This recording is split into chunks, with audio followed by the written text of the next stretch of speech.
दोस्तों, हमारे ऋषि मुनियों का कहना है कि आप चाहे तो हवा में तैर सकते हैं, पानी पर चल सकते हैं, पूरी दुनिया जीत सकते हैं, लेकिन अपने मन की चाल समझना इन सब कामों से कठिन काम होता है। आपने कभी ख्याल किया होगा कि आप जो काम करना चाहते हैं, आपका मन उससे उल्टा काम करता है।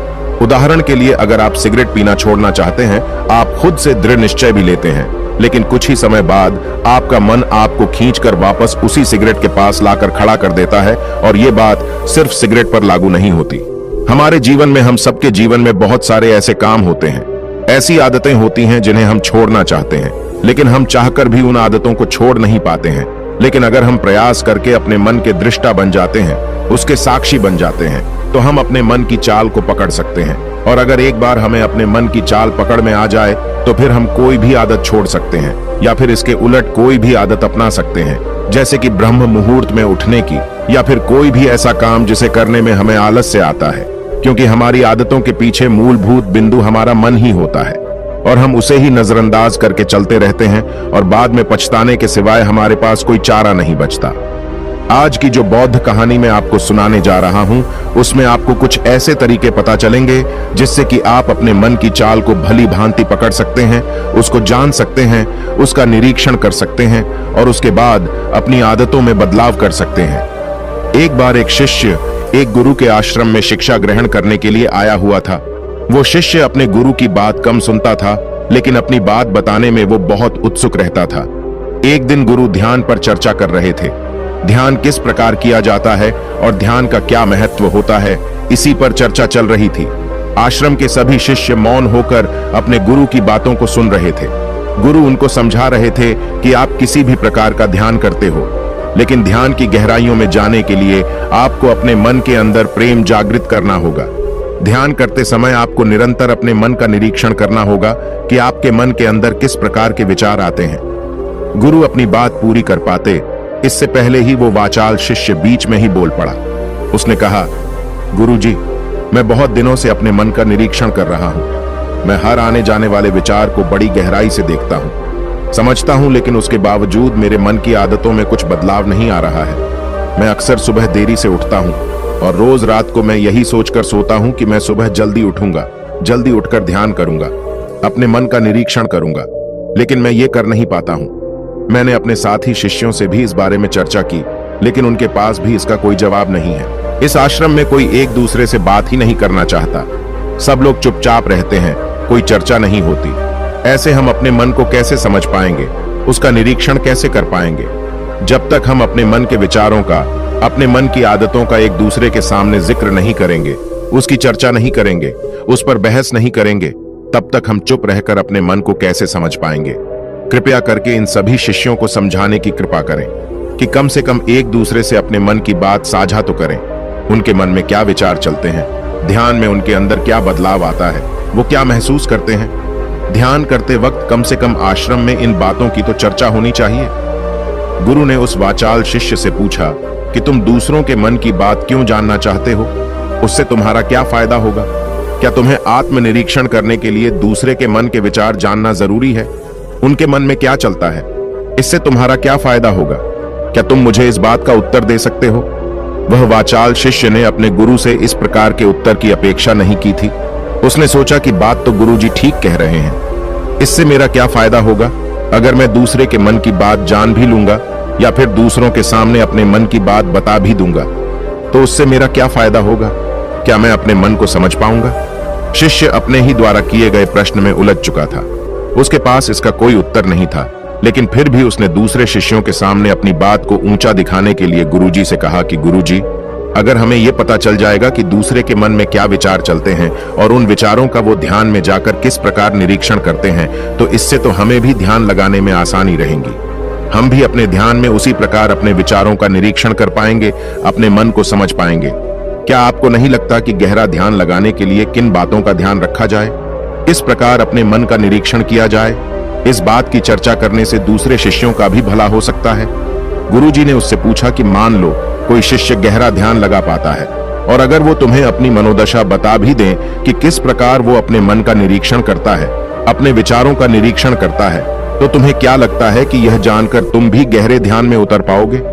अगर तुम ऐसा सोच रहे हो तो मैं तुम्हें एक बात बता दूं कि तुम अपने ही मन के बनाए हुए जाल में खुद फंस जाओगे। अगर तुम्हें कोई ऐसी प्रक्रिया पता चल गई कि गहरे ध्यान में किस प्रकार प्रवेश किया जाता है, तो तुम्हारा मन उसी प्रक्रिया का अनुसरण करने की कोशिश करेगा। तुम वर्तमान में उपस्थित होकर अपनी मनोदशा नहीं समझ पाओगे, बल्कि तुम्हारा मन तो उस प्रक्रिया के विचारों में उलझा रहेगा। तुमने अपने मन को एक काम दे दिया करने के लिए और तुम्हारा मन उसी काम को करता रहेगा। तुम भी उस काम में सम्मिलित हो जाओगे तो तुम अपने मन का निरीक्षण किस प्रकार कर पाओगे, क्योंकि तुम तो खुद अपने मन के साथ सम्मिलित हो गए, तुम तो खुद अपने मन के साथ एक हो गए। गुरुजी ने बताया कि तुम अपने मन को तभी समझ सकते हो जब तुम अपने मन से अलग हटकर अपने मन को देख पाओगे, अपने मन की चाल को दूर से खड़े होकर समझ पाओ। जिस भी विषय को या जिस भी चीज को तुम्हें समझना होगा, तुम्हें उसे अलग होकर देखना होगा। अगर तुम उसके साथ एक हो गए तो तुम उसको कभी नहीं समझ पाओगे, तुम उसके साथ सम्मिलित हो जाओगे। जिस प्रकार तुम अपने विचारों को समझने की कोशिश करते हो, लेकिन विचारों को समझते समझते तुम अपने ही विचारों में खो जाते हो।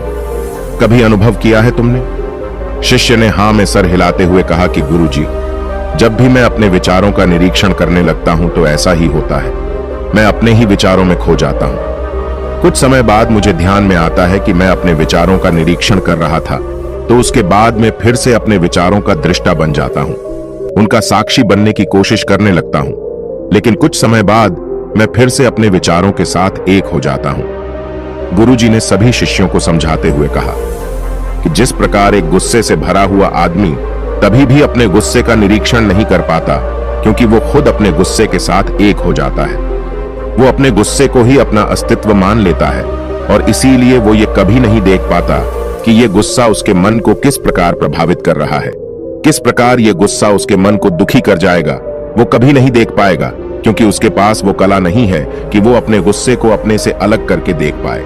किसी चीज के लिए सारे अभ्यास बने हुए हैं ताकि तुम सिर्फ एक दृष्टा, एक साक्षी बनकर सभी चीजों को उसके परिपूर्ण, उसके असली स्वरूप में देख पाओ।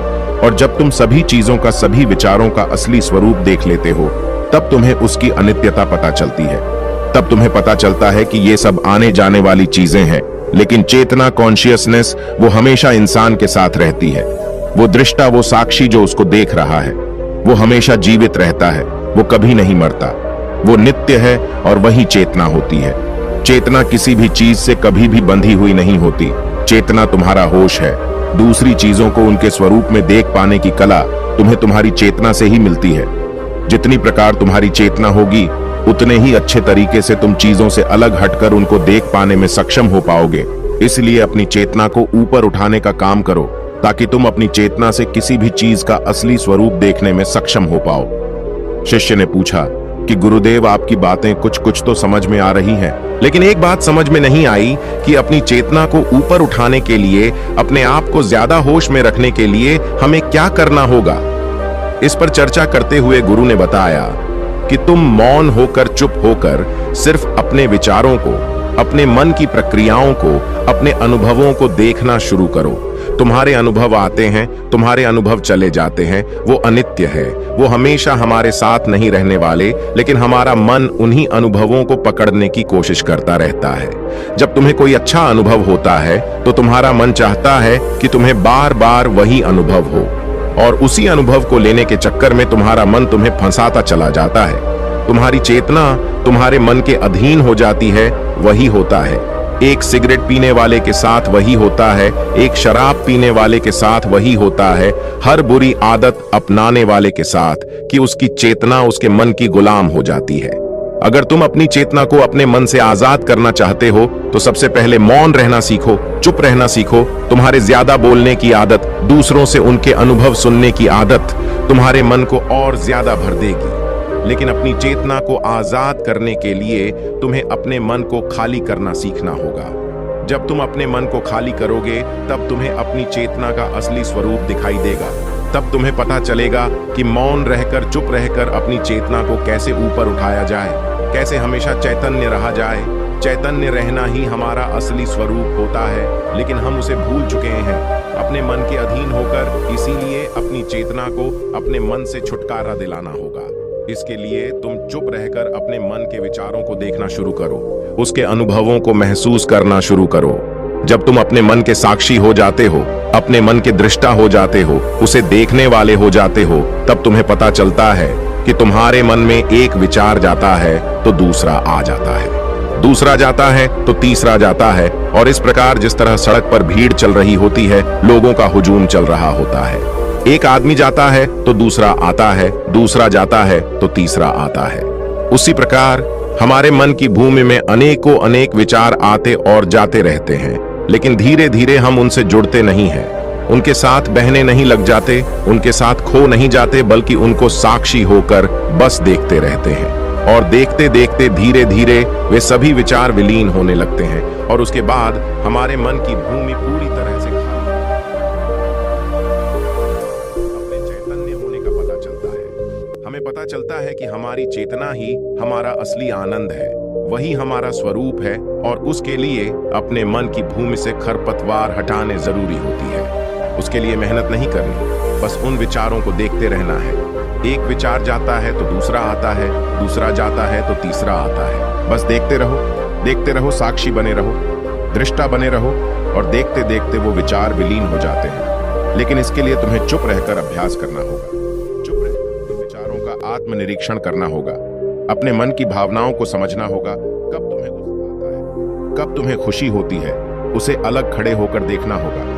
जब भी हमें गुस्सा आता है या खुशी होती है या किसी से घृणा होती है, तो हम उस क्षण उत्तेजित हो जाते हैं, और उत्तेजना की वजह से ही हम उन भावनाओं को अलग होकर देख नहीं पाते हैं। लेकिन अगर हम उत्तेजित ना हो, शांत रहे, शिथिल रहे, तो हम अपने मन की भावनाओं को समझ सकते हैं, उनको जान सकते हैं। और जब हम अपने मन की भावनाओं को जानने लगते हैं, तब हमें पता चलता है कि कोई भी भाव हमेशा नहीं रहता।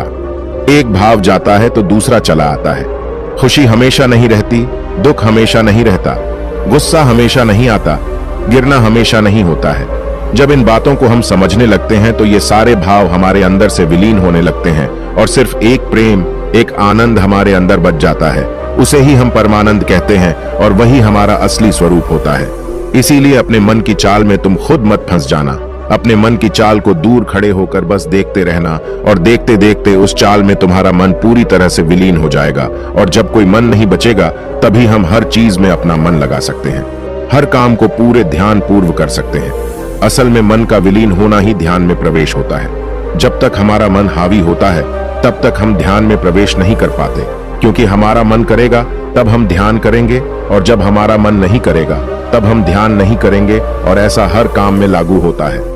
लेकिन एक बार अगर हमारा मन विलीन हो जाता है, तो हम हर काम में ध्यान लगा सकते हैं, और ध्यान ही हमारा असली स्वरूप बन जाता है, वही चेतना बन जाती है। इस ज्ञान भरी चर्चा को सुनकर सभी शिष्य प्रसन्न हो गए, लेकिन गुरु ने उन्हें चेतावनी देते हुए कहा कि तुम प्रसन्न हो रहे हो, ये भी तुम्हारे मन की एक भावना है। तुम्हें ये बातें सुनने में मजा आ रहा है, इसीलिए तुम प्रसन्न हो रहे हो, लेकिन ये बातें हमेशा कोई तुम्हें नहीं